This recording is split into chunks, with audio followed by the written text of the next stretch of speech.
Ladies and gentlemen, welcome to our wrestling podcast. So, without further ado, the following podcast is scheduled for one fall, and today's topic, I can't read the script. Dave's pitching a tent and it's right in front of it. That's why. The legacy of Arn Anderson. You need to put that thing away before you poke someone in the eye out, Dave.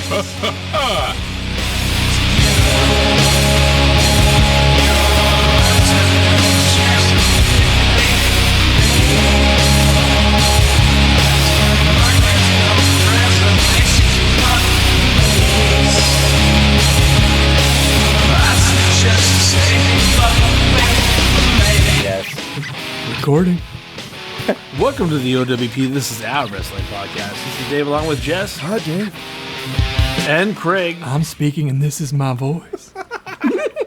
Bringing you our perspective on the world of professional wrestling. No inside sources, no ties to the industry, just stories from the diehards, sharing opinions with you. And now on to our topic today, the legacy of Arn Anderson. Hit us up on Instagram at O.W.P 2019. Click on Linktree. You can find us on several platforms, including Apple, Spotify, Soundcloud, YouTube, iHeartRadio, and Stitcher. This is the day, guys. This is the Arn Anderson day. This is awesome. I'm really excited. What do you guys say? I think this is going to be. I think this is going to be good. I think it's kind of obvious. We probably should have already done it, but yeah. There's two things in life for people who don't know that get Dave's penis hard in his 40s. One is Kurt Angle, and the other one is Arn Anderson, and that's about it. So, and, well, of course, his wife, but we're not. I can't bring his wife into this. We're talking on a pure wrestling standpoint. She will get yeah, upset. Exactly. Arn Anderson is so underrated. But Craig, I'm sorry. You go ahead. No, he seems to have a resurgence now with a great, honest podcast that you can just listen every week, hearing him answer random questions, which seem to be the best thing now, and which is very, very funny because as a guy who never broke kayfabe, and we always actually used to make fun growing up about Arn Anderson, the fact that he would never break it or really talk about the business and would talk about painted faces and beating that guy. He never let his guard down, and for him to have one of the most interesting podcasts out there right now, it's great to see. So and that, but to look back now, there's a lot of people that weren't watching it, didn't know him back in 88 and 90s and his bread and butter. So I'm excited to talk about him also. Love him. Yeah, I got to tell you, the thing about Arn Anderson, to your point, kayfabe, he wrote it all the way to the end. And so the thing about his podcast that is so amazing, what little bit of non-kayfabe, like the real you get out of him, it's juicier than anything that any other insider would ever give you. Right, so I think that's why we love it. I'm definitely going to get back into it. I've kind of strayed away only because of, I hate to say it, COVID. We have not been. I know Craig's been listening to a lot of podcasts, but I think he's the exception. Most of us listen to that stuff under the windshield, right? We get on our long commutes to work, and we put on a podcast, and that was one of the first ones I would select, is Arn Anderson. So I know I got a lot to listen to, and I think it's going to be, once I run out of stuff on Disney Plus.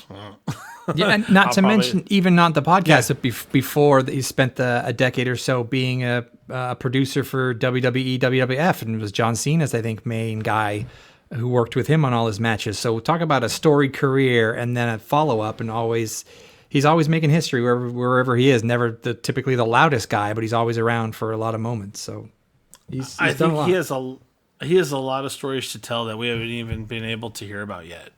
To your point, Craig, on those book matches and those works going into it. So let me try to jump into this quick. Get into the early days. Martin Anthony Lundy. Martha. My real name. Well, have a good night, everybody. I fucked that up. He's like, I heard you call me Martha.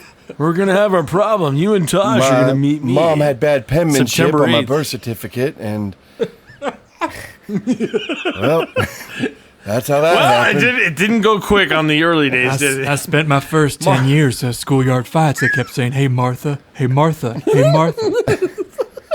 I fought every day. My mom's name looks like A's. Give her a break. It made me into the man I am today.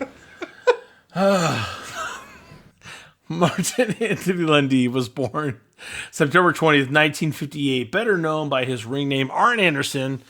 He's a wrestler, he's an agent, he's an author, retired pro wrestler. He's currently with AEW at the moment, but his real signature days are known as part of the Four Horsemen with Ric Flair and those alliances, and later on, as we talked about, working with John Cena and others as a backstage booker for WWE for several years. He was also inducted into the Hall of Fame on March 31st of 2012 as a member of the Four Horsemen, which, by the way, why he's not inducted single-handedly is beyond me. Maybe time will change that story, but it should happen. So that early career, he started in 1982. He was trained by Ted Lincecum, right? Spending much of the year wrestling in various independents. He did some Mid-South wrestling for Bill Watts. He became a member of Ron Fuller's stud stable as Super Olympia.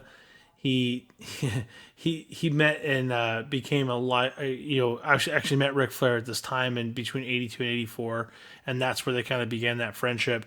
He left that company though, enjoyed Mid-South Wrestling out of Shreveport, and that stuff was coming to an end during a TV taping. The Junkyard Dog mentioned to Bill Watts that, hey, this guy looks a lot like Ole Anderson. Maybe we should make him an Anderson. Right? And Watts called Cornette, and they convinced him to book Lundy at that time. Jess?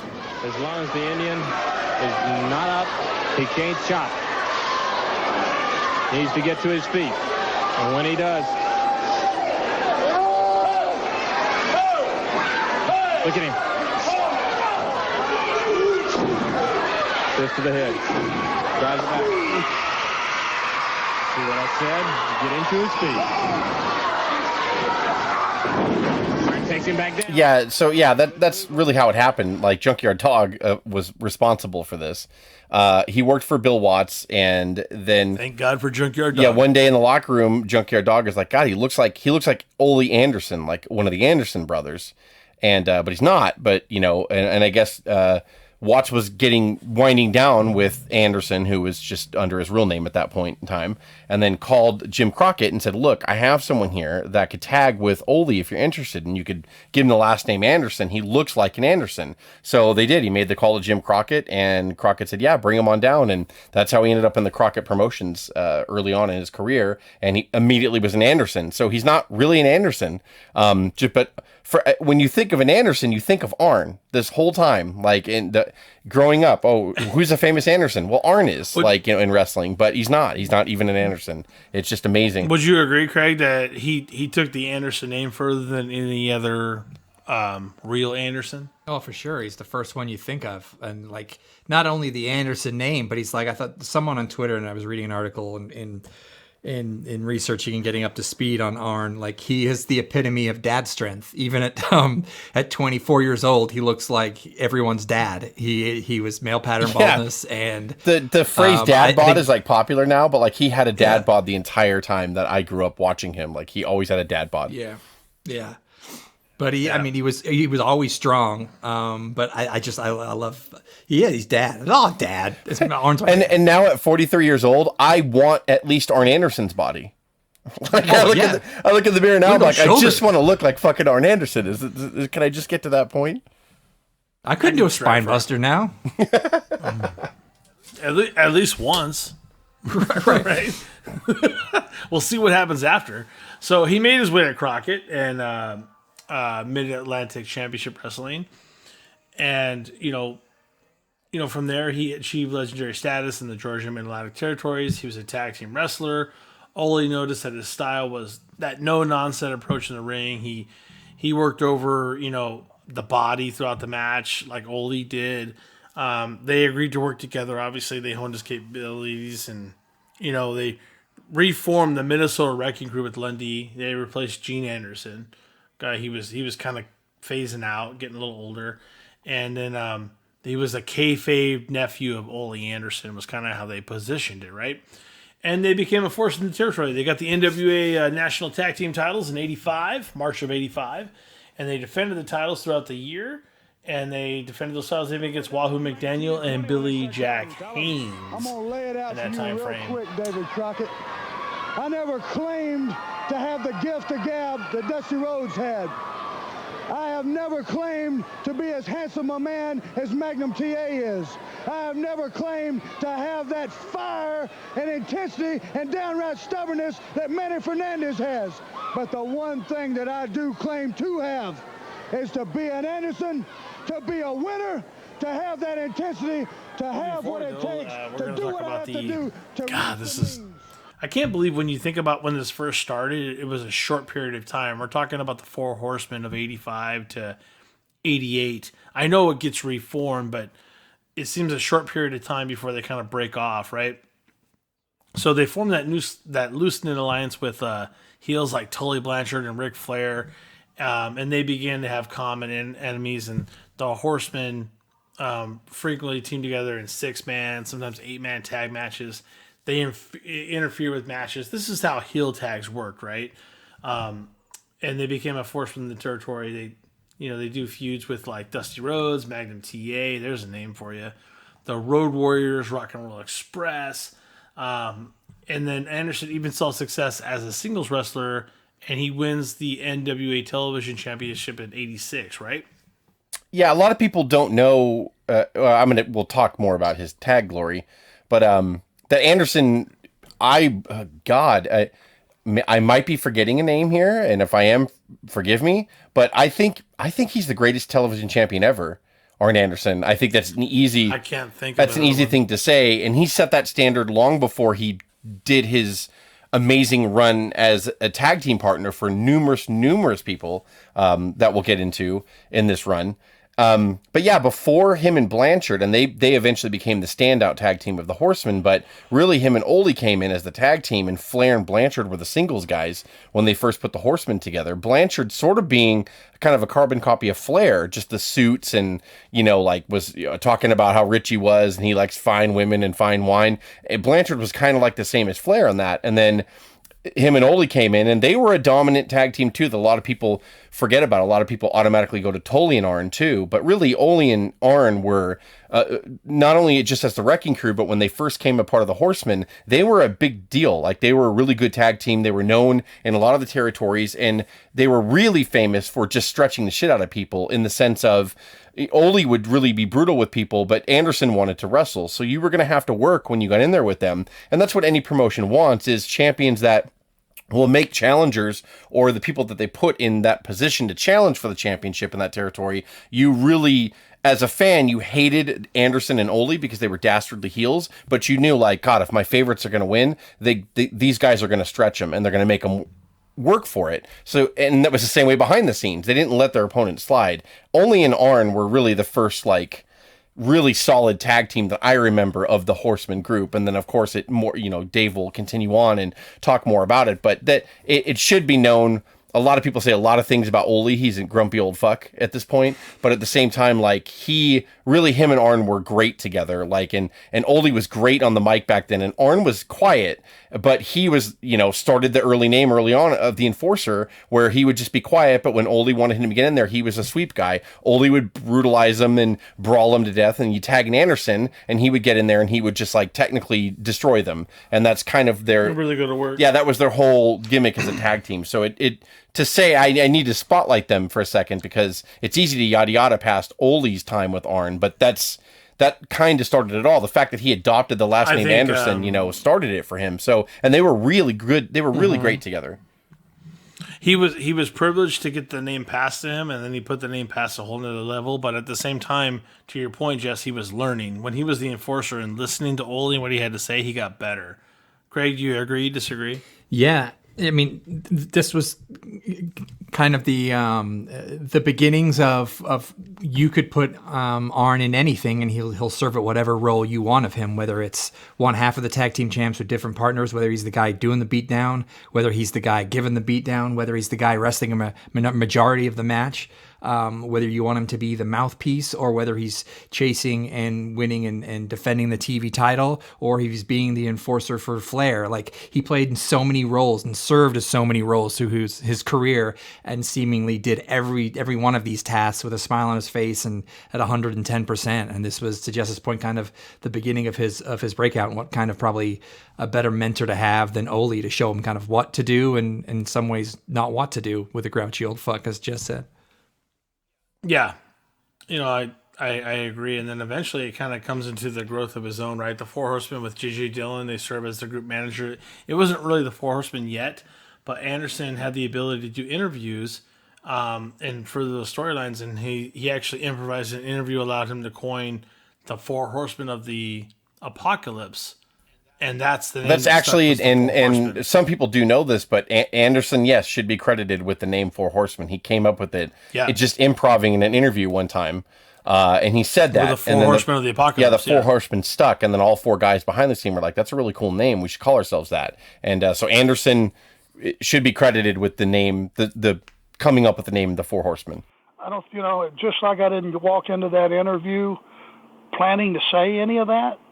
It literally, and a lot of people don't believe it, but most do, because it's the absolute truth. It just popped into my head, and it was just born that day. Always followed him wherever, weren't too many horsemen groups without him, I don't believe, and that's a moniker of his, And, you talk about him losing the TV title to Dusty in '86 in September. And that's another hot spot, too. Before we get into the Tully reign, again, he was known for his tag team wrestling, but he was a dominant television champion before he even teamed with Tully. After teaming with Ole, he had this year span where he was pretty dominant. He was simultaneously the NBA champion and the TV champion. What the fuck was the U.S. picture like and the world title like if Anderson and Rhodes were the television title program? That's amazing to me. That was for the television championship. That's crazy. And Rhodes was famous already by this time. And for the fact that him and Anderson were feuding over the tag titles, you had Flair as the world champion. You had Blanchard and I think around this time it was Magnum in '85 trading the U.S. title, back and forth. That's just fucking ridiculous talent everywhere. The people know the television championship from the dying days of WCW. The TV championship back here in the early to mid 80s was a very important title. To show, by example, Anderson feuding with Rhodes for the TV title. That's amazing to me. That's crazy. What if that was the third top title in the company? Imagine the first two. You had Flair and you had Blanchard, like I said, and Magnum, and Rhodes would jump up and down and challenge for the world title. And it's what an amazing time, in the 80s. When people don't give that period respect of the NWA and the Crockett promotion, at least their area of the NWA, man, you're missing out on some fucking great shit. For the TV title, yeah. Rhodes and fucking Anderson. Okay, sign me up. Look it up, by the way. It's all on the network, I'm sure. You're gonna find some fabulous matches just buried in there that people don't even think about. Great ring work, great storytelling.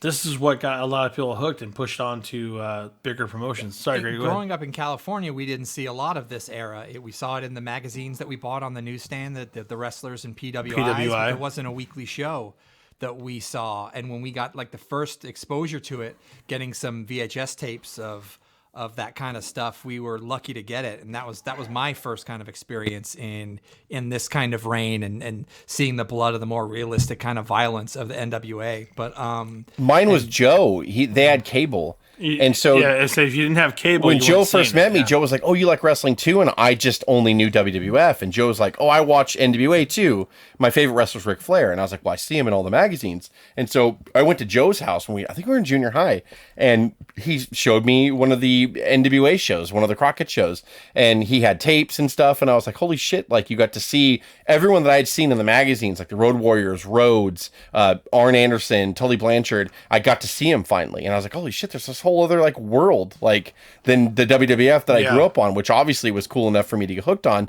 but that now I'm seeing this whole different world. And like Craig said, we kind of feel but we were behind the eight ball, we were the late starters on that, because they, if you were in those territories or in those local markets, people grew up on that shit. What a time. Yeah. Yeah, they're watching that shit forever. Yeah, absolutely. And then there comes a time frame where he finally starts to team up with Tully in 87 to 88. They get in some high profile angles as the Horsemen, but Blanchard began to regularly compete as a tag team, and he rose up quickly through those ranks. And then they faced up against the Rock and Roll Express for the World Tag Team titles, NWA in '87. They were victorious there. They would basically, get some dominance in the company. Lex Luger was the reigning NWA US champion. Ric Flair spent most of '87 as the heavyweight champion, even though he lost it to Garvin in September, but he would get it back. Ric Flair was losing it and gaining it right back because he's that heel champion, which is far harder than it seems to be, which is why Flair has so many title reigns. That's a whole other story for a whole other time. Well, and Arn, this is where Arn kind of became just as important as Flair and the Horsemen, because Ole ended up leaving, and then they put Luger in there for a while to help make Luger. So that's really when Anderson started teaming with Blanchard, because Blanchard already had his U.S. title run, and Magnum kind of came out ahead of their feud. So Blanchard was still, I want to say Blanchard held the TV title for a while too. They were all interchanging it. That's how great they all were. And then that's when they got Luger in there. So Rick was heavyweight champion. Luger was going to be the U.S. champion. And then Blanchard and Anderson found each other. And then they, like Dave said, they won the NWA championship, which was the big deal, the big one. And then now you have the stable, which lost one of their original members, but now they're stronger than ever. Not because I think Luger was the best fit, but just because it was all working. Like those guys, Blanchard, Anderson, and Flair were responsible for so much of the positive, not just the match quality, but making some of the guys, back then. We'll get into Sting. We'll get into and Luger, just putting Luger with them. I mean, how could you not learn something, that big idiot? How could you not learn something Well, you have to want to. Yeah. And just to describe it quick for maybe some of those fans that don't understand, the NWA championship in any realm, whether it's TV or heavyweight or tag team, in some ways you can argue it's even bigger than the WWF championship, because this was the finalization of any territory nationwide. If you were an NWA champion, you were regarded as one of the best in probably the world. And I'm not talking the world on television where someone deemed you that, where one person deemed you that, which is Vince McMahon. This was a big deal. If you were slated to own these championships and carry them around, you were probably legitimately one of the best workers in the world. I'm not sure if people get that. When we say NWA, they're like, what's that? So what? Does that make sense? Wasn't that WCW? I'm like, no, it was so much different than WCW. Before people... It's not the same. It's not the same. NWA was it was a collection of all the territories. If someone came to your town and was the NWA champion, they were the champion of every territory in the country and probably the world, right? Yeah, and that's what made WWF more important, in the sense of that's how strong Vince got, where he took one promotion and kind of spanked them all. But back here in the early 80s to mid 80s, it was important. They were the serious side of it. Vince was bubblegum and cartoony, whereas if you were on the NWA, you were a wrestler's wrestler, and that's what you went there for. And it was more physical and on a larger scale. I think it's what Paul Heyman wanted ECW to be in the mid 90s, was what the NWA Crockett promotions were. Flair's chops were real sounding, and because they were, and you would see the bruises on the guy's chest, and Anderson and them were such good technicians that you were like, oh my god, these guys, they're heels, but they're scary because they're really good at what they do. And then you had other guys like Sting and them, which also wrestle a physical style. Even Rhodes, being as showy as he was with his charisma, was still very snug in there. And that was the nature. These guys worked hard. They worked hard every fucking day. And Flair will tell you all day that they partied just as hard too. But they worked their ass off, and they made people earn it. So it wasn't just a name they were living off of. It was like, oh no, when I get in the ring with you, I'm going to beat the shit out of you in a professional wrestling way. But I'm going to beat the shit out of you. And those guys, they knew that. So they knew, being champions, being on top, we have to be that way, because we're going to have young guys that are going to come at us hard, trying to impress us with their moves, trying to look good, so we have to be right there with them, either controlling the match or teaching them or something. And it was a clinic every night. And And Anderson was a major part of all that. And Flair obviously was the loudest of the group and the most flamboyant, of course, got the most attention. But Anderson and Blanchard here, you know, this tag work that they put in against the Midnight Express, the Rock and Roll Express, Luger and Wyndham, was just fucking, every match was fantastic. Everyone, the Road Warriors, every match was fantastic. They knew how to work with every different style. And that's a testament to Anderson and Blanchard. But I mean, that's hard to do. You know, you go Anderson, successful TV champion already up to this point. Blanchard, TV champion and U.S. champion. And then, oh yeah, for shits and giggles, form a team. And then they're a dominant team that wins the tag titles, that believably carries the tag team titles, that gets in there with the Midnight Express, the Rock and Roll Express, teams that have been working longer than they had as a team, and they got in there and they were just as good. It doesn't get any better than this pairing, Anderson and Blanchard, in this time period. It doesn't, as far as in-ring work is concerned. It really was amazing.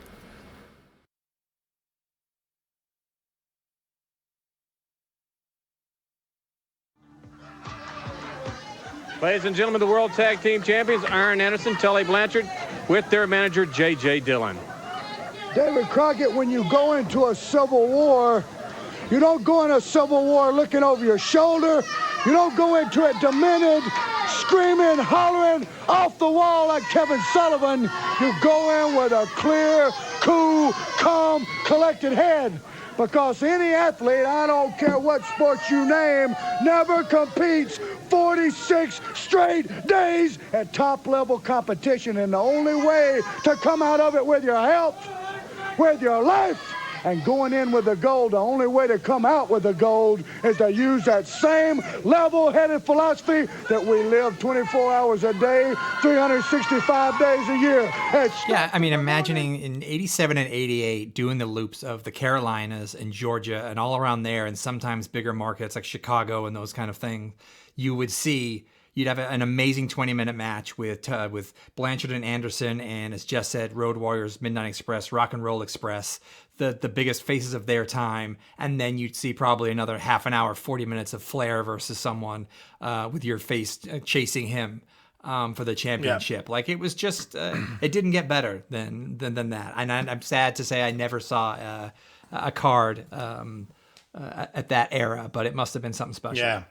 Well, you couldn't see a card because it's on the other side of the country, right? We couldn't see that. It was east-south, right? But, you know, if anybody does want to check out something as similar as you possibly can in this time frame, go check out NWA Power on YouTube, and you will find yourself into a little bit of a time warp bubble, and you'll kind of get back to that. For those oldies but goodies that would like to see that again, you can definitely find some good stuff there. I talked about that on our Christmas Wish episode. If you want to find stuff like that, it's out there. You can get it. I think without all the drama and the bells and whistles, if you're tired of it, you're tired of, you know, the WWE doing their over the top rope making movies, and then you're tired of AEW trying to copy them. I think minute for minute, there's not a better wrestling product on TV right now than NWA, in my opinion. Like, that's just NWA Power is phenomenal. Yeah, I hope they get a boost somewhere, some way. I know it's harder because people want the flash and the flare, but if you want good old fashioned beat 'em up wrestling, getting some Irish whips in all day long, it's not even doing it justice. But they do some amazing work in there, and they do it with a crowd of less than 200 on YouTube. And in my opinion, it's phenomenal because they record it start to finish. There's no retakes. There's no horseshit promos. They do the promos, but they do it live. Fuck it, we'll do it live, right? And I think it's great. I'm sorry, I don't want to go too far off it. But speaking of over the top, we'll get into the World Wrestling Federation from 88 to 89. Anderson and Blanchard actually left the company of Crockett to join Vince McMahon in his famous World Wrestling Federation, WWF. Mainly because Crockett was a shit show.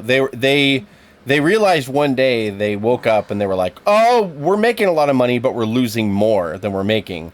And it's because it was a poor business model. They were trying to keep up blow for blow with Vince at this point, where there was pay-per-view. Yeah, and Vince had a vision and knew how to take his company national, knew how to use the pay-per-view, tool to his advantage. Well, he knew pay-per-view and he knew network. Yeah, and he just cable really wasn't comparing to network. At he had a big right? vision on how TV is going to launch my product and how pay-per-view is going to launch my product. And Crockett tried to keep up with them, they just couldn't. So they ended up selling to Turner at this time when they eventually became WCW. So at that time, of course, Anderson and Blanchard started having issues with their pay because they were getting paid one thing with Crockett, and then once Crockett pretty much is like, yeah, we're gonna have to sell, and your contracts are gonna change, and this and that. Anderson and Blanchard are like, yeah, we don't really want a part of this right now, so this is the best time for us to call Vince and see if he's got a use for us. Yeah, no, I think they literally made that call. They're like, yeah, come on down. And I think there was a little issues there with Flair. I've heard some podcasts, but Flair's like, dude, do what you got to do. Like, absolutely. I think Flair's like, it's all about the money, right? And Flair was always all about that. If you can find a better deal, then you should go into business. Flair wanted to go, and he was very close to going in '88. But the problem is with the sale from the Crockett's to Turner. Ted Turner was such a big fan of wrestling because obviously the Crockett promotion especially did big ratings on TBS all throughout the years, and it really helped Turner develop his channel. Turner said, I am not going to offer you as much money if this package doesn't come with Rick, because he was a big Ric Flair fan. So that was one of the reasons why Flair stayed. He's like, you guys go, but Turner wants me to be a part of this promotion, and it won't be like I'll get tons of money. Turner's going to pay me a lot of money if I stay and help this sale go through, which he did. And for better or for worse, that's what Flair did at the time. So Flair actually, there was talk about him going to Vince in '88. That was actually going to happen. They were going to all jump together, all three of them. But it just didn't end up happening with Flair. He stayed behind because he knew at the time the money would be way greater for him, and Blanchard and Anderson left what they thought would be greener pastures. Well, in some ways it was. I mean, they quickly rise to the tag team ranks, and they actually beat Demolition on July of '89. They won those titles as the Brainbusters, which is a big I love the Brainbusters tag team. And they had great. Heenan as their manager. And let me say that the thing is like Vince had blinders on a lot. He knew who these people were. Obviously, he knew who Anderson and Blanchard were. But the thing is God damn it, they cut amazing promos every single fucking week in the Crockett territory on TBS. They were always fucking cutting promos, Blanchard and Anderson. And then they'd prove in the ring. And then Vince had no confidence in them and did vanilla them to death when they came over, and then said, well, we need Bobby to be your mouthpiece, because they can't talk. Why? So you don't. It was crazy. It just showed you, it was two things. That Vince did have blinders on, but Vince didn't give a fuck. Like, he just didn't care who you were. You're Dusty Rhodes? Yeah, I know who you are. You're wearing polka dots. Get used to that shit. Polka dots. Get used to that shit. And that's just, for good or bad, you do admire that about Vince, but then you look back and go, you fucking idiot. Like, look at what you had. But Vince is like... Yeah, because he's the brain. I think he knocked him completely cold. Arn Anderson covering 1, 2, 3, they did it. I'm heading out of here. I mean, then the name alone is Brainbusters. It was named after Bobby Heenan. It's not for them, and it had showed no respect to where they came from. And to watch a promo of Heenan starting, look out humanoids, and then to give only Arn like a little soundbite at the end of the promo, and then kick to Tully, and then it was ridiculous. Yeah, after each one could cut a 5-minute promo in their sleep on on TBS, and you get over here, and it's just you're in a different world. Like, and it's. I respect Vince for that because he never lost his sight, but at the same time, as wrestling fans, and the fact that we're talking about Anderson right now, we're like, what were you look at what you had. You had two of the biggest heels in wrestling separately or a tag team, and they're great in there. You can put them with anybody.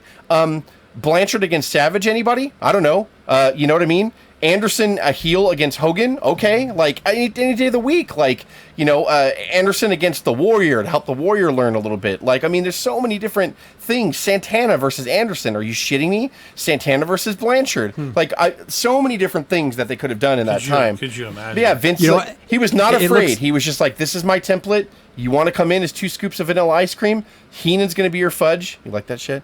And then that's it. But that's it. That's what you get. And you're either going to like it or not. And in that small period, like Dave said, they beat Demolition, ended their 478-day reign as tag team champions, which was a big deal. Well, they lost it. Which was a big deal. But man, like to Craig's point, it's like 3 months later it was over. But you look what you got. You brought over. Like, you brought over the greatest tag team in the world at the time, and 2 of the greatest singles wrestlers in the world currently at the time. And he's like, just fucking do what Bobby says. Just don't bother me. And apparently what they did fight for, though, and what I'm glad for, was the satin jackets, because they did bring over the zip up satin jackets. You saw the picture, didn't you? You saw the picture. Yeah, so that's fucking fantastic. So it's like, well, we want the jackets, Bob. We're not getting paid as much, and we're not going to talk as much. Let's be real, man. This is the era. I need a bowling jacket. This is the era jacket. of Hogan. It's the era of Hogan, and nobody gave a fuck about anything else. I mean, well, no, and that was Vince's attitude. You know what I mean? Like, he had Savage, he had Hogan. The Warrior was starting to come up at this point, and he's just like, God, can you imagine? He's like, these guys are raking me money. Like, I don't give a shit. Like, you want to come on over? And it was, again, I respect it, and then get mad at Vince at the very same exact time for that, because I respect him for being like, he treated it as like, yeah, you fucking guys and your Crockett Promotions, it was great fun over there at the NWA, wasn't it? Well, now you're in the big time, and now you're this big in a huge ocean. Like, and it's whether Vince was right or wrong, the illusion that Vince pitched, it worked on people, because again, he got Dusty. It worked on, let's be real, as kids, it worked on us because we didn't understand the talent of those. Not at all. I was way too young at that point. I knew who they were, of course, coming over, but like, I had no idea, like, really how deeply talented both, that either one of them could have had an amazing Intercontinental Championship run or whatever at the time. Like, it would have worked perfect. Just, you're in the land of the superheroes with Vince, and he doesn't care. Like.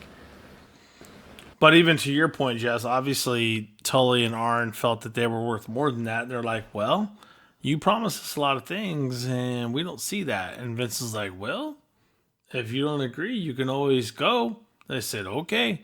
Where most people would be like, no, Vince, it's cool. We'll do what you say. Arn and Tully were like, yeah, cool, we'll leave then. You're good with that? There's very few people that have stood to Vince, and Arn is one of them, right? I know Tully, quote unquote, tested positive for some cocaine and other issues, and he was supposed to return. That's all another story to tell. We could talk about Blanchard another day, but at least when they were with WWF, they did. Back when titles meant something, it meant something. If you were a wrestling purist, and I'm not trying to say that I was per se, but I was aware of other promotions, even though I fell in love with WWF. It was an achievement. Titles don't mean anything now, so a 20-year-old listening to this podcast right now is like, whatever, titles are blah. But I'm like, no, back here, it meant something. And the fact that they were NWA champions and then they won the WWF tag titles was a big deal. Even though they were downplayed, even though they were vanilla and boring as the Brainbusters, because Heenan was really the only one allowed to shine. The fact that they got the titles put on them, it meant something in the world of pro wrestling. It was still a big deal. And I remember as a fan going, even if there was a quick trip that they made over here, like they won the tag titles, and that's a big deal. Like, they beat Demolition. We got to see him fight Heart Foundation, Bulldogs, Demolition. God knows how many other great matches. So the Rockers. The Rockers and them had 2 out of 3 fall matches that were tearing the house down in house shows. So underrated, absolutely underrated. But it was short. Man. Alas, it was short. I have to take a break between that. But by the way, he goes back to WCW, and because of the Blanchard skew, whatever you want to call it, he became the television champion again from 89 to 90, right? So, he reforms the Horsemen, and he quickly found success. He wins the television championship in January 2nd of 1990, and he remained champion until... God, he drops it to Tom Zink. God, that sounds uneventful, doesn't it? And Anderson regained that back, though, back in January 14th of 91. And his third reign with the title was considered successful. He held the title for more than 5 months. He dropped it to Bobby Eaton on May 19th of same year. I believe that was at Super Brawl 1 is when Eaton beat him. That was a really good match. Another underrated person that we will talk about more because he becomes a tag partner for Anderson. But Bobby Eaton is one of those guys that is an amazing worker. I'm not trying to be rude, but he's didn't have the greatest physique. Bobby Eaton, he really no body and a mullet. Yeah, really, he had no body and a mullet and no neck.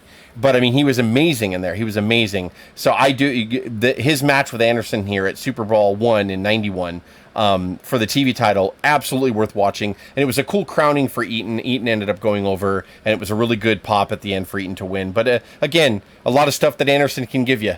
You know, you want the third tier title to mean something, you put it on Anderson, and then you cut a cool storyline like that where you're trying to make Bobby Eaton, who was breaking away from the Midnight Express at the time here, and both guys very familiar with each other because they feuded a couple years before as tag teams, so it was perfect. And it was a great match. Go back and watch it. I can't recommend that one enough. It's a cool little watch. This is a mistake. Beautiful Bobby is limping, but he's going up top. Will it be the Alabama Jam? That's Barry Windham and Flying Brian. Alabama Jam! We got one! We got one, baby! And ladies and gentlemen, We got a new winner! Television champion! WCW World Television Champion, Beautiful Bobby! Also underrated for Anderson, I don't know whether he had it at this time, but his theme music in my head's iconic. I love that guitar twang and that his music and his finisher. I mean, the Spine Buster, I love it to this day. Like, to see him come back and do it once in a blue moon, the pops of the Spine Buster, he still does it. It's still powerful and impactful, and I still pop every single time I see it. So I made fun of the satin jackets before, but holy shit, there is theme music, gets your heart racing, and the Spine Buster is phenomenal. He would literally, he was like a tortoise. Like, he would just he would come down to the ring and just be like taking his jacket off all slow, and he's like, I'm gonna fuck you up, and you probably were gonna get fucked up. And like, that was just Anderson. Like, you knew that shit was coming, the slow unzip of his jacket, and he would do the cutthroat thing with his thumb, and like, it was just like all slow and deliberate. But then when he'd get in there, and the Spine Buster, and another unnoted move of his was the goddamn DDT, because Jake Roberts was famous for it, because obviously he's part of WWF and Vince can market anything. DDT was such a big part of Jake's repertoire, but any wrestling fan knew that, like, if somebody said, who has the greatest DDT, they would be like, well, everyone else is going to say Jake. And Jake's is very good, but fucking Arn Anderson will knock you out with the DDT. And the Spine Buster and the DDT, I don't know if you get two cooler moves that Anderson had. I mean, really, like, his move repertoire was awesome. When the Spine Buster came out of nowhere, he could use that as a finisher, or it would just pop the crowd, and then he would hit you with the DDT, and, like, that would also put your lights out, too. Two amazing moves that he had. It literally enforces the name Enforcer, does it not? I mean, those moves. So, unfortunately, the Horsemen disband again because Flair and Vicious, they go on to WWF, and Barry Windham actually turns face. So that brings on World Tag Team Championship hopes for Arn. And he forms a tag team with Larry Zbyszko, right? They call themselves the Enforcers. That's pretty cool. And they compete for several months. They move up in the ranks, and then eventually they do win those WCW tag titles. This is where the NWA was moving away from WCW, and that was lost to who did they lose those to? Jess? Steamboat and Rhodes. Oh, so yeah, they won the tag team titles in a tournament, and then they won them back. No, they won it in a tournament, and then they found themselves feuding with Dustin Rhodes, and then Dustin Rhodes said, "Well, I have a mystery partner. Do you accept my challenge?" And they're like, "I do."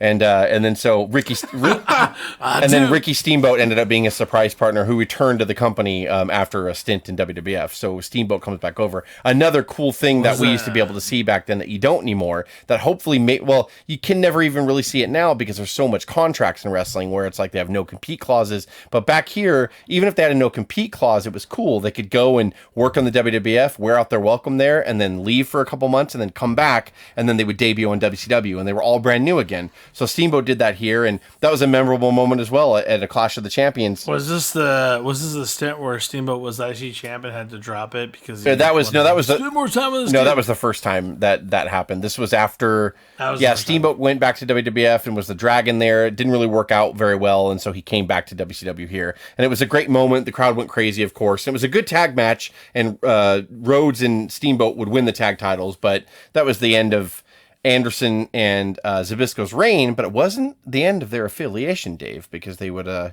form a stable.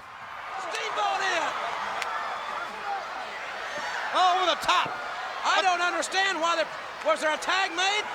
There was a tag made. Steamboat is a legal man. He's up on top. Anderson dazed. Crossbody press. Will he get him now? Yes, he does. We've got new champions. And to your point, Jess, you talked about Bobby Eaton earlier. Anderson forms a tag team with Bobby Eaton. And, he was known for his time with the Midnight Express, but they're members of Paul E. Dangerously's Dangerous Alliance. That's Paul Heyman for those of you Young Bucks that don't understand. Oh, see what I did there? I called them Young Bucks for you New Japan people out there. They quickly moved up in the tag team division. They were soon a threat to Steamboat and Rhodes. Anderson Eaton, they won the tag titles in January of 92 and defended those titles for 4.5 months before losing to the Steiner brothers in May of same year. So my statement on this real quick is the Horsemen obviously were the Horsemen, and Anderson had always been a huge part, and even after what we're talking about going forward, he's still a part of the Horsemen. But he was part of the Dangerous Alliance, which is a really cool heel faction in WCW for a short period of time. So that's awesome that not only was he part of the Horsemen, but he was a part of this cool faction. And I will say it, two of the greatest tag wrestlers ever, Anderson and Bobby, forming a team, could have easily been oil and water, but it wasn't. They also formed another great tag team. So in the same breath here, we've already had Anderson with Ole, Anderson with Blanchard, Anderson with Zbyszko, Anderson with Eaton. Tag success, tag titles with all of them. It's amazing to me. That's interesting. There's only one person in the same formula with all of that, and it happens to be Mr. Arn. Yeah.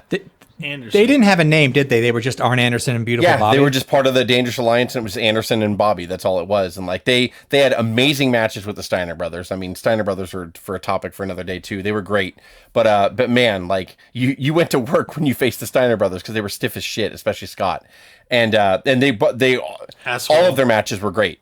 All of their matches were really, really good. Again, another period where it's just Anderson is tearing it up. It just shows you what a great all around wrestler he is. But holy shit, somebody has dropped foot for fucking tag him with anybody. And it's a deal. It's a thing. It's holy shit, man. I remember really being a major fan of Anderson and Eaton back here going, God, to me, I was they're the next best thing to Blanchard and Anderson. And Blanchard and Anderson were great. And I was these guys are awesome. And like Craig said, it's a good point you just brought up. They never wore matching tights, Anderson and Bobby. They were just Beautiful Bobby and Arn Anderson of the Horseman fame, of the Midnight Express fame. But they just worked, and it was awesome. And one of my low-key favorite tag teams was Anderson and Eaton.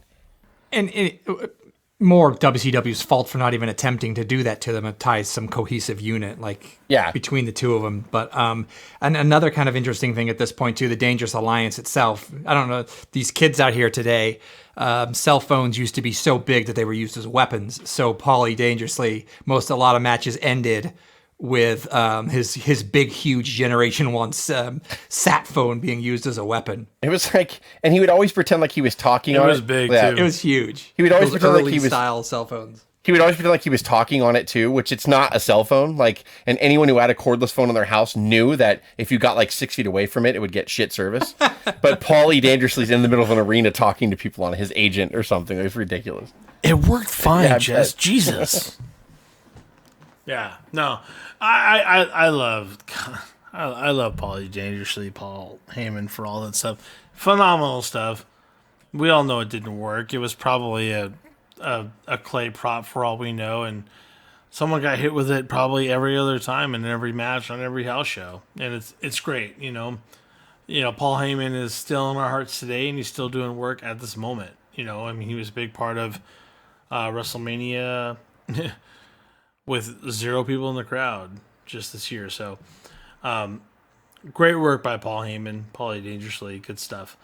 So, by the way, we have after they lose to the Steiner Brothers, we have a 4 Horsemen reunion.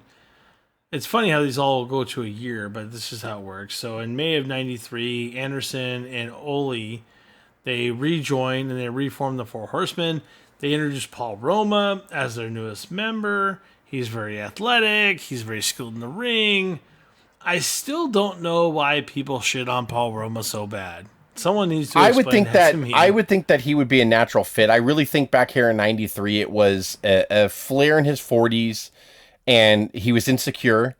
And I think WCW wanted them to bring in someone new. Like they were teasing, they were going to bring, Blanchard back, but Blanchard didn't want to sign because they were actually going to bring Blanchard back instead of Ole. And it was actually going to be the 4 of them. It was going to be Roma, Anderson, Blanchard, and Flair. But Blanchard backed out. Ole was just there to rechristen them and didn't plan on staying. He was over the hill anyway at that point. He could. So they reformed the 4 Horsemen with only 3 people, and there was no plan for Roma. I'm not comparing their talents. Please hear me out before people want to kill me for saying this. But Roma, to me, was the prototype of what Blanchard was back in the 80s, where it's like he could have easily wore the suits and copied the flair, like I am, slick and I love fast women and fast cars or whatever. Roma could have easily carried that, but Roma was kind of a harsh prick in the back because he had a chip on his shoulder because he never liked really the way he was treated in WWF and thought he was worth a lot more. Sure. And Flair and them just brought him in as like, fine, you want new blood, you want us to try to make this guy, that sounds good. So I don't think Anderson and Flair, I don't want to lump Anderson in with this, but I don't think Flair really opened his arms up for Paul Roma. I don't believe that they really gave a shit. And it was not the 3 of them never meshed outside the ring, which was a huge factor of the first Horseman working so well. They actually all traveled together and liked each other outside the ring. And they liked each other. But they pushed each other and they liked each other's work. And it wasn't the same, with an aging Flair who was insecure back here, who had just left from the WWF, coming back to a company that was not the same when he left it. And it was bad when he left it. And so it was just kind of it's a whole nother it was the whole problem, WCW dumpster fire here. So I thought there was a lot of potential in Roma and being a Horseman to me. And it was squandered. Yeah, it was totally squandered quick. And because if you rewind it, and I'm going back to I'm a douche for Power and Glory. We'll go back even further. Paul Roma was teaming up with the likes of Jim Powers as a well below mid card. We're talking prelim status, and was doing some serious work. I mean, we all know Jim Powers. I mean, I knew the guy could work. I was a fan of Jim Powers. For some reason, they just didn't see him as anything above prelim or mid card. But Roma and Powers were working together, and obviously they saw something in Roma because they had them split off in a weird faction, had them spew with the Rockers or Roma real quick, and then Roma and Hercules, teamed up and became Power and Glory, right? So there's a brief stint with Roma and that, and they really pushed him for a long time. And because they got so over as a heel, that's the only reason why they got cut. So that brings Paul Roma to WCW, which they see all that fanfare and they see something in him. I think Paul Roma is a victim of his own success in a lot of ways because Roma had the look. And between the 3 of us, and even Cuz if he was on today, Roma could work. Does anybody disagree that Roma can't work? The guy can work. No, he could work. He had a great body. And I don't know whether I'm playing revisionist history and I thought I was smarter than I was, and this is not true. But if I recall correctly, I want to think that when this reveal happened on Flair for the Gold, it was a downer, and I never bought Paul Roma as a Horseman right off the bat. And I think it was disappointing immediately from the reveal. Yes, you're right. You're right. And then that's a great point but they portrayed it as that, right? I mean, I Yes. know they put it on there. They put him on there and they quote unquote made him a horseman. But for all the reasons I said, behind the scenes, they were just didn't give a shit about each other. Yeah. It just, nobody ever tried. Like, and yeah, it's like, as fans, I remember watching it absolutely being like, Paul Roma? Okay. Yeah. And then it's what they did So afterwards. we're talking about Roman You want right to talk about the reverse of reveal of Arn Anderson going from the best tag team in the world to I don't care about what you did before. WCW was certainly willing to take a lower mid-carder and maybe did have some sex with power and glory success and then put him as one of the 4 horsemen. So it tell a tale of two companies really. And all this rubbish that we're talking, and again, I know this is all predetermined, right? You know, but at the same time, all this rubbish we're talking, Anderson still won another tag title with Paul Roma. right. With Roma. Mm-hmm. Yeah. But it's weird. They quickly split. They were seen as a failure by WCW, which just didn't know what they had. You know, it's like I guarantee you, if Vince saw that fame and saw that amazing, all that kind of glitch, but you could pay the other side. Vince didn't know what he had with Roma to begin with. He just didn't know. He let him go. So, I find that incredibly interesting. He's an anomaly in wrestling at that time frame that I could never explain. It's like one of those unsolved mysteries that we could always play, if we had one. But that's for another day. See, he's a dummy. He didn't go for the pin. If he'd have gone for the pin, he may have had him. Up top. Anderson is prone. The Renegade taking flight. 1, 2, Have him, no. 3.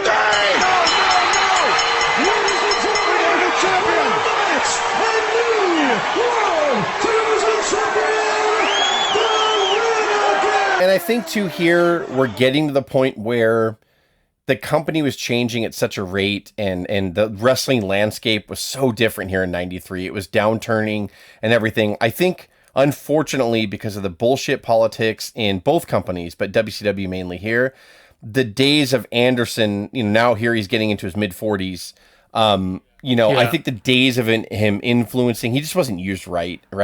I think going forward, this is the thing where it's like Anderson, we talked about the way he fit in before and how he complimented who he was with before, and it just worked so perfect and all this. And then now we're getting into the whole, everything from now on is awkward and forced and shit. And not Anderson himself, but you know what I mean? Well, think about it think about it like this, right? There was the Stud Stable, the Four Horsemen Union, 94 to 97, but there's Anderson actually regains the World Television Championship from Johnny B. Bad. He attempts to restore that fame of that television title, and he fucking drops it to who? The Renegade. The Renegade. Renegade. Are you kidding me? Which is a total fucking Renegade's theme. B-side copy of the Warrior. What? And he fused with Flair. What the fuck you saying, Dave? What are you saying? Yeah, what are you talking about? Yeah, because Demolition was just a copy of the Road Warriors? Yeah. Shut you up, don't know Dave. face paint, Dave? Because the Warrior did? Pfft, fucking amateur. Yeah, that's the same thing. Renegade Yeah. was incredible. He was awesome. He beat Arn Anderson Until he shot for himself the love in of head. God. Yeah, well, and I would classify it as Arn Anderson just being the man. Like, I'll put him over for you. Exactly. Yeah. Like just whatever you asked of him. I think he just If that's what you think's gonna be best, I'll do it. I think if we've learned anything from Anderson and listened to his podcast, it's like just pay the man appropriately, and he'd be willing to do whatever for his Whatever boss you ask. is. Renegade? Yeah. So you say the Renegade's gonna be the next. I Warrior? write the whole thing in my head where Flair comes in the back going, he's all animated. Can you believe they're going to have you lose to that piece of shit? I tried to talk about him. And he's like, well, he's a young guy. Anything I can do to help him, I think will help, Rick. Really, it's fine. No, it's not fine. Woo, it's not fine. Because Flair's probably the exact same. Well, they see a lot. Flair starts taking his clothes off. Rick. Down to his boxers, just all animated bits. Now, Rick, it's fine. Every animated Ric Flair character He's comes the down same. to him stripping out of his Renegade boxers. I started out one day, they let me be an Anderson. So let the Renegade be the Renegade. Let me go do this. And then it was a really actual massive pile of shit. Not because of Anderson, but yeah, it was awful. And Renegade's like, what's a headlock? Whoa. We go wrestle, huh? No. That's I'm sorry. He's not Lone Ireland Business. You know what's funny? It's sorry, I did not know- it's a small. Hey, Anderson, I get to beat you tonight. Anderson, I'm gonna beat you. Like, it's just ridiculous. Oh, no. That's true, son, but it comes with big responsibility winning the belt. I'm gonna be champion forever, old man. Oh, God. I know Hulk Hogan, old man. I'm sure Renegade was a really nice person. We're making him this arrogant prick. Here's what we're gonna do, Grandpa. I'm gonna shoulder charge you and some other stuff, and then you're looking at the lights. I'm gonna give you a hip toss and whatnot, and I'm gonna beat you for the belt. How about that? Well, okay. Do I do white sparkles or yellow sparkles?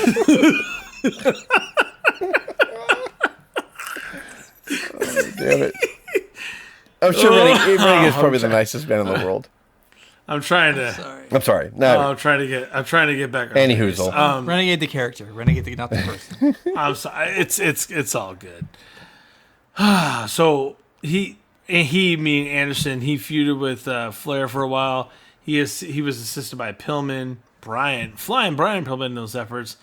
There was that was pretty much a swerve to reunify the Horsemen with Flair, Anderson, Pillman, and a partner to be named later, which was who? Kamala. Damn it! Sorry, I took a swing. You're allowed 3 strikes, right? I only whiffed once. Oh, Chris Benoit. Oh, same thing. Yeah. Yep. It's all the same. And by the way, real quick, Low-Key, Stud Stable was kind of cool. That's I'll move on from that. It was cool. Terry Funk, Buckhouse awesome, Buck, right? And Anderson. All right, fair enough. Some fucking crazy shit. At the end of '96, you know that Anderson is basically fighting a lot of wear and tear. He's got some serious neck and spine issues at this point. Let's just be real about it. And November 25th of its edition of Nitro in '96, he fought Luger to a double countout and a quarter-final tournament match. It's only WCW for the vacant WCW United States Championship. That's the kind of horseshit you have to deal with that's so complicated that made WCW die right there. He fought Luger to a double countout in a quarterfinal of a tournament and a match for the vacant WCW United States Championship. So, Craig, you're not going to remember this, but I'm going to tell the story about you right now, Craig, and it results in probably one of the greatest jokes you've ever told. So, we went live to Halloween Havoc in 1996, and on said card, Arn Anderson wrestled Lex Luger. The ending of the match was Anderson legitimately in real life was having neck problems, so he needed to take some time to rehab it and figure out what was going on. So at the end of the match, they had Luger hit Anderson on the back several times with a steel chair, and Arn Anderson got stretchered out of the arena, right? So after the pay-per-view, we go out to the bar that's right outside, and Anderson is sitting up there with the bar and, with a bucket of like Coors Light, right in front of him or whatever, and he's drinking away and having a good time. And Chris, I don't know if it was someone that was with us. I think it was our friend Nick that said it. He was like, so funny how, like Anderson got stretchered out tonight, but, seeing him out of character, here he is. And Craig's line was, well, they obviously wheeled him straight out of the arena right to the bar. And it was like the perfect line. And it made me laugh so hard. And it's one of my favorite Arn Anderson memories, only because we were like 15 feet away from Arn Anderson on the bar. And then Craig had that quick joke or whatever. And it legitimately was, if you go and watch the show. That's the infamous Betty Boop bar, right? Yes, and it just showed what kayfabe wasn't anymore in 1996, where it was just like, like the wrestlers back in the day would fucking go out to their cars with trench coats over their heads so you couldn't see who it was going in the car, and heels rode with heels. But here in 96, we just see Anderson get stretchered out, and we go back to the bar an hour and a half later, and he's fucking whooping it up on the bar drinking. It was great. It was great. Wreck him. No, he'll break his back if he does. Right. The rack is after the fact. He's got him right. Put him down. Arn Anderson won't be able to stand much of this. Arn's giving up. He's giving up. It's over. Luger wins. He's in too much pain.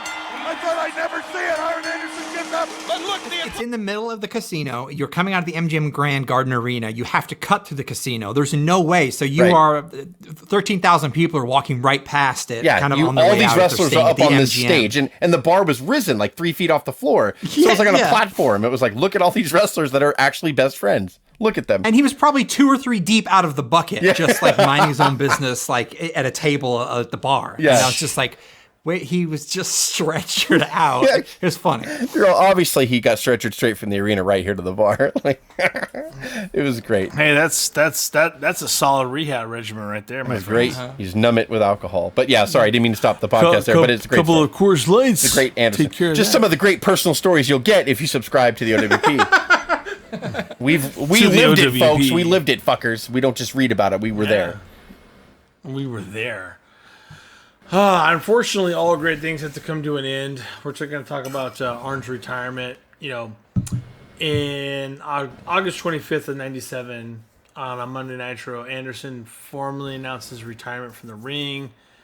This is a fantastic promo. I'm sure we'll play it here. He's surrounded by Flair and horsemen like the name of Mongo McMichaels, Benoit, and he declared his last official act as the enforcer for the Four Horsemen, and he offered his spot.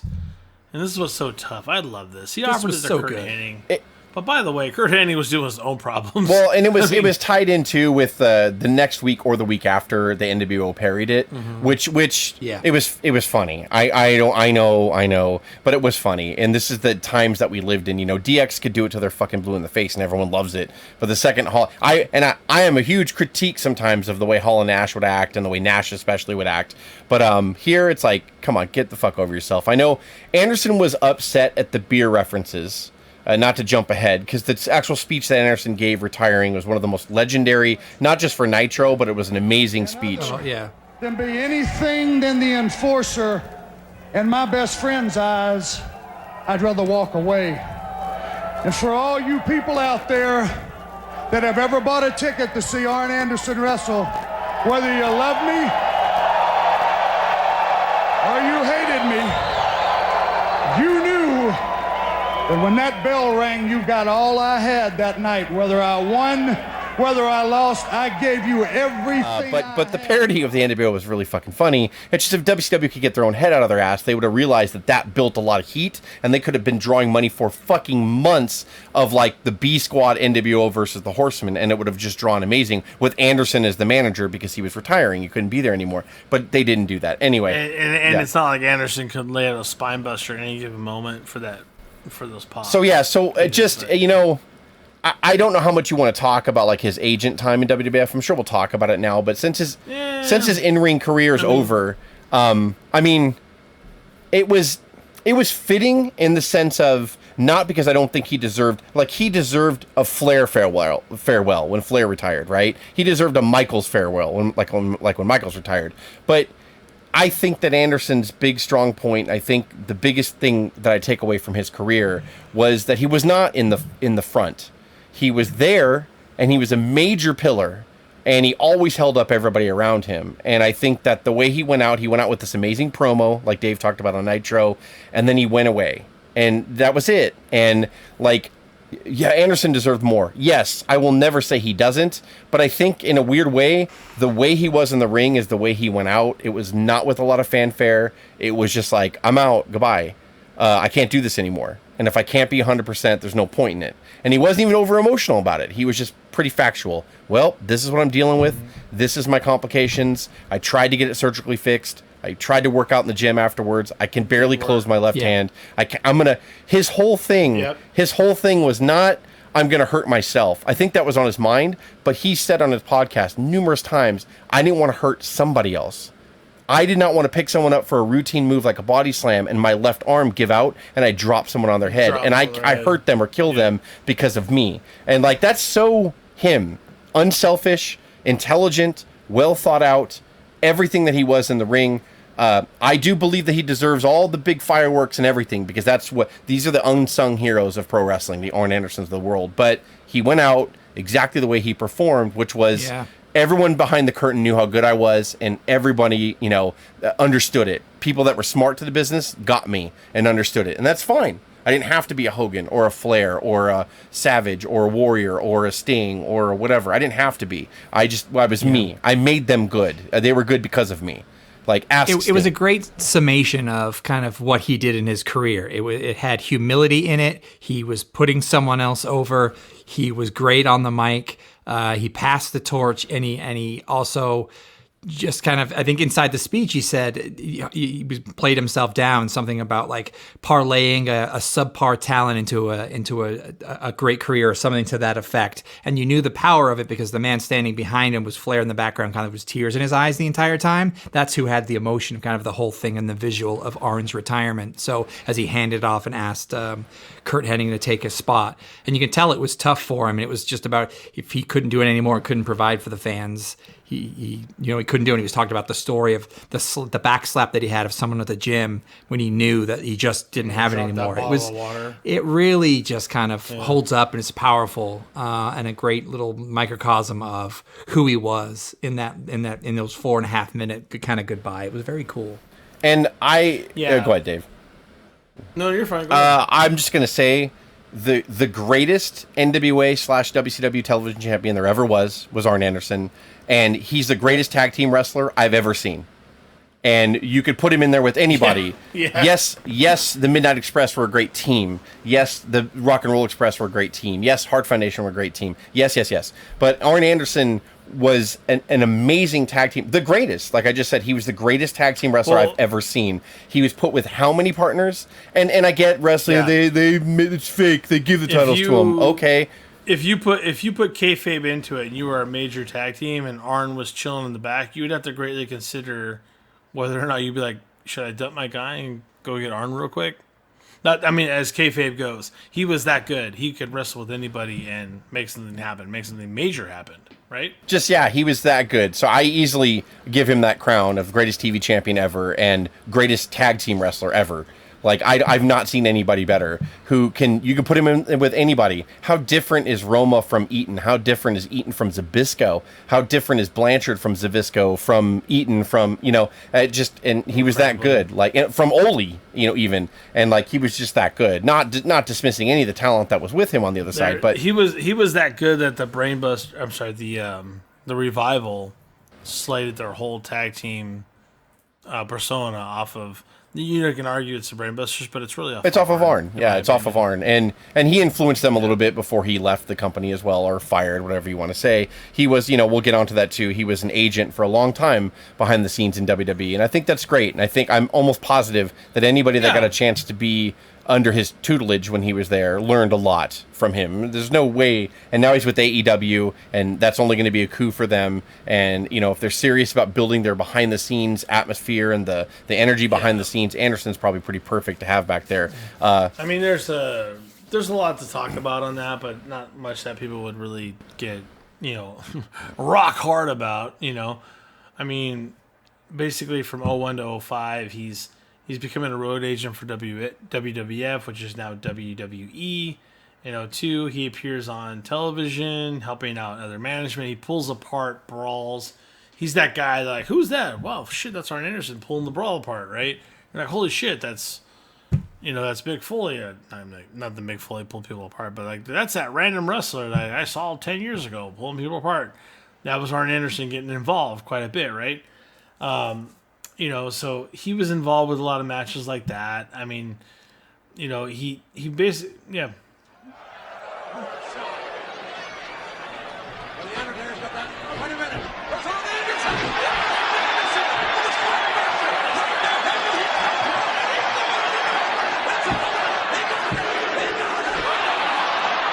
And I know we yada past some of it, but some of the cool nuggets a little bit later in his career too. When they tried to revitalize the NWA title, back in '93 when Flair came back, it was ridiculous. But Barry Windham was NWA champion, and Anderson actually got his first ever World Heavyweight title match against Barry Windham in 1993 at Slamboree. And it's a pretty good work match. It wasn't the greatest I'd ever seen Anderson do, but it was really cool. The ending had a lot of heat, and it was a good match between the two. They knew each other very well. That's noteworthy. Also, him facing Flair, the first time and only times that he ever fought Rick, Fall Brawl 95 in WCW. That match is worth going and watching. It was like 25-30 minutes.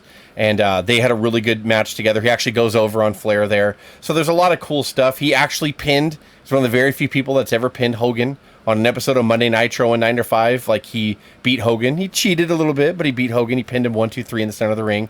And those are kind of cool, And go ahead, Craig. One more, WrestleMania X8, his spine buster on Undertaker. Oh, my when God. Undertaker was fighting Flair. Yes. Amazing. Yeah, and the place went nuts. And you hadn't seen it. It was a perfect spine buster that he probably hadn't done the spine buster in years.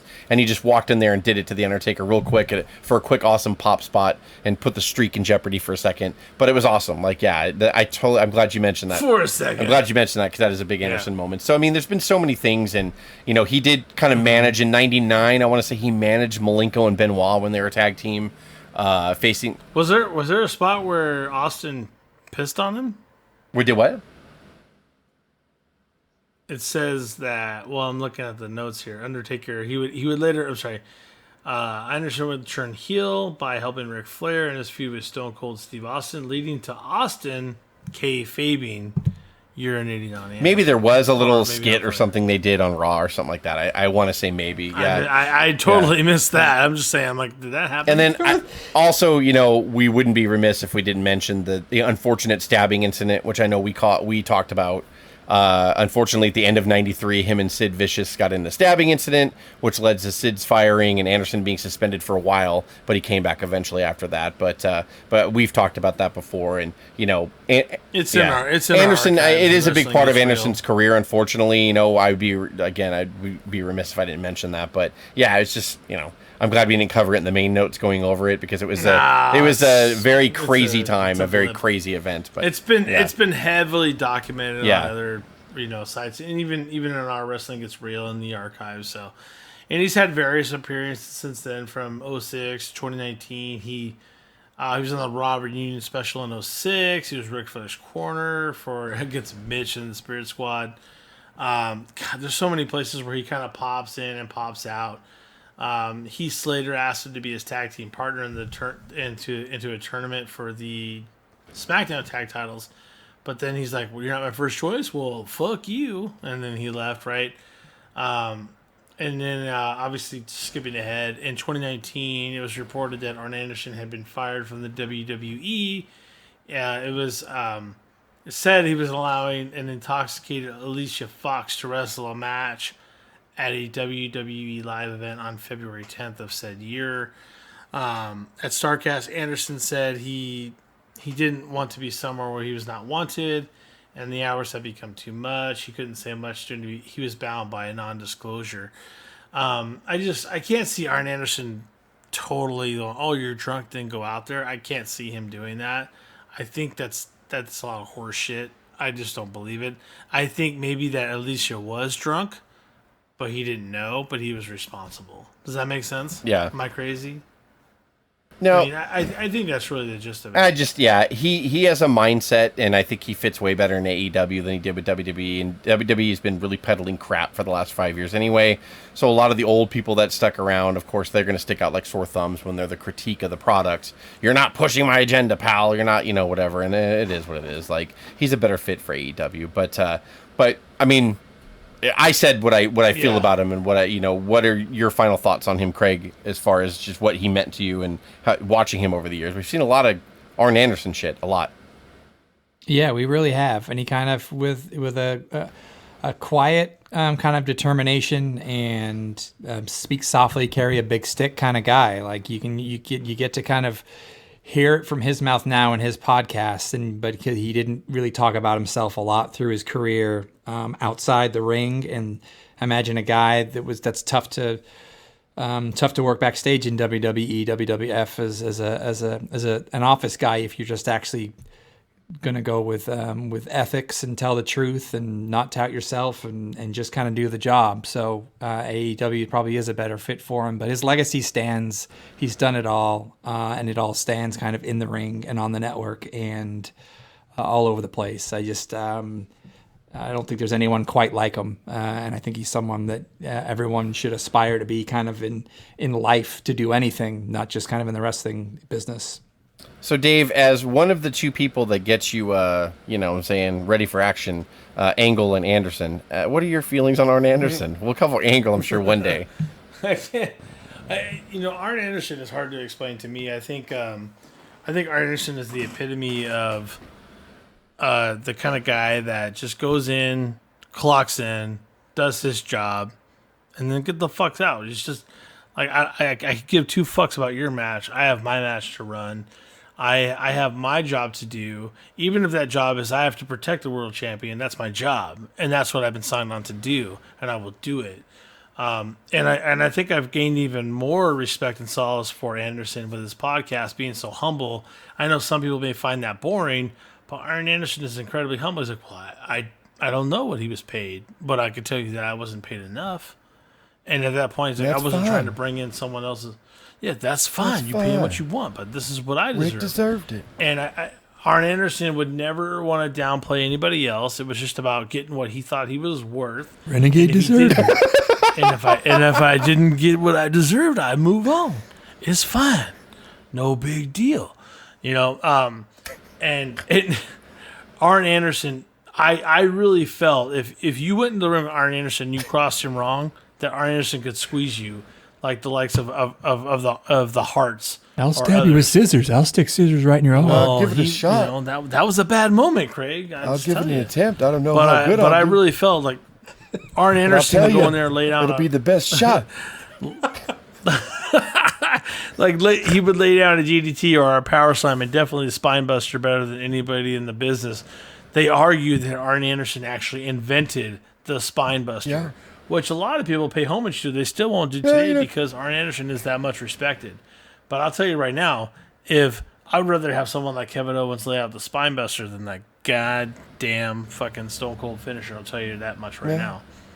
Jesus, David, give me a spine buster, like and I love it forever. People like Stone. I love me some spine busters, and don't say Triple H was good at him because I'll have to fucking go to your house and rake your eyes out. It's not the same. It's good. Well, if you pay me correctly, you can rake my eyes. Yeah, he would do it. Yeah. So my thing is Arn Anderson is the ultimate mid Carter. That's not trying to pay him a discompliment. Arn Anderson's the ultimate mid Carter, the ultimate worker, the ultimate enforcer. You put Arn Anderson in any match, and I think 99% of people will say, "Well, that's a night off for me. I know he's just going to tell me what to do, and I'll do it, and it's going to be fucking Tom great." Zink and I used to go to that's what people draws all don't the time, understand. Dave. It's fine. 30-minute draws. I love you so much, Dave. Give me a kiss. But that's the thing. Arn Anderson didn't decide the draws, you son of a bitch. You can blame that on Dusty Rhodes on another podcast. Right here in the top of my head. Give me a kiss right here in the top of my head. Yeah. Tom Zink and I, we did several 15-minute draws. A lot. Some shows you didn't even see. It was house shows. But that's my take. But we all have great respect for him too. Just really quick too, he's been honored by the Cauliflower Alley Club in 2016 as a Lifetime Achievement Award winner. He was put in the WWE Hall of Fame in 2012 with the Four Horsemen, not as a singles wrestler. I'm sure that will come someday. Not as long as he's with AEW, but I'm sure someday that will come. He is a 4-time TV champion. He has won tag team championships with Ole Anderson, Larry Zbyszko, Tully Blanchard, Bobby Eaton, Paul Roma, and also he won a WWF tag team championship with Tully Blanchard as well, going into the enemy territory and winning a title there. He also, when Pro Wrestling Illustrated meant something back in the day, him and Blanchard were tag team of the year in 1989, and he was also tag team of the year with Larry Zbyszko in 1991. And he was ninth. He was ranked 9th of 500 best wrestlers in 91. I mean, the first 8, the top 8 were good. Goddamn. A top 10 wrestler in 91 is pretty successful. I don't care who the fuck you are. All the respect to Jumbo to Sonora. Tatsumi. All the best to Hulk Hogan that was out filming at the time. Is also very good. I respect the Hulkster, but he's not even working right now. I think I would be number 8 if Hogan was out of it. Greg Gagne was another good one. He deserves it. Always fed his family. First guy there, last guy to leave. Handshake, look to the eye. Thank you. I think that chicken wing was a great maneuver. I don't know if I can every get out of night that he one. would get in his car and he'd be like, Bob Backlund was the best. I have to put my kids to bed every night. I got great respect for Bob Backlund. The zipper stuck on the satin jacket. I could not get it down. And That said Ted on it. That said Ted and the Elks Lodge on it in Broke the the goddamn nice jacket. shiny whites. Remember when Jess would wear his dad's jacket for the Elks Lodge? No. And he was Ted Powers, am I right? With the O.W.P, ladies and gentlemen. You brought me right back to You know it. what he was? He wasn't Ted Anderson. No. He was Ted No, he's Ted Powers. Wasn't he Ted Powers? That's Ted Powers. What was that? Or Ted? That's fine. That's Ted fine. Powers is a nice man. I met him several times. I had a similar satin jacket back when I was part of the Brainbusters. But It was fine. Bobby wanted to talk. I didn't get paid by the word, so he could talk. yeah. That's exactly what you would say. I didn't get paid by the syllable. It's fine by me. You Manager know? went out there and he said what It he was said. all but good. I was My check didn't change. between the ropes. I made sure. If it got he done. wanted, if he had a good idea, I'd let him go with it. So it's fine.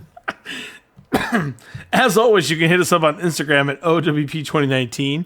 You can find us on several platforms, including Linktree. I'm sorry, click on Linktree and find us on several platforms, including Apple, Spotify, SoundCloud, YouTube, iHeartRadio, and Stitcher. This is, yeah. That's fine. Not everybody. Tree that links. Not everybody That's gets to have fine. a podcast. Find us Sometimes on they like find us on several platforms. All you gotta do is click on that link See what tree. makes you happy. You find- Some people like Flair. Some people like Anderson. It doesn't matter what you do. Some Podcast people- is just radio without talking. Some people prefer Apple Podcasts. Some people Doesn't make prefer sense. Linktree. It's fine. Stitcher's good too. Whatever floats If your you guys boat. want to do, you don't have to listen to Spotify if you don't want to. He's just so positive, like about everything. That's fine. If you're an oldie like me, YouTube works too. You just gotta click on there's an app on your Hell, phone you can get. It's really easy. I drive a Chevy too. It's fine. I discovered that yesterday with Conrad. Very nice There's nothing man. wrong with Fords if you can't afford a Chevy. It's fine. I don't know why. Like, It's fine. Pepsi, Coke, I don't care. Both quench my thirst. Yeah, it's fine. I'm sure if Hitler was treated better as a baby, he wouldn't have had a World War II. Fine. I swear that was possible. Yeah, it's people. I think he was a good People boy. just calm down and talk to each other. It wouldn't be a problem. These people fighting. Oh, Yeah. all right, get us out of here, Dave, before I keep going forever. All right, man. This is Dave, Jess, and Cuz with the I'm sorry, Dave, Jess, and Craig. God damn it! With the O.W.P. Have a good one.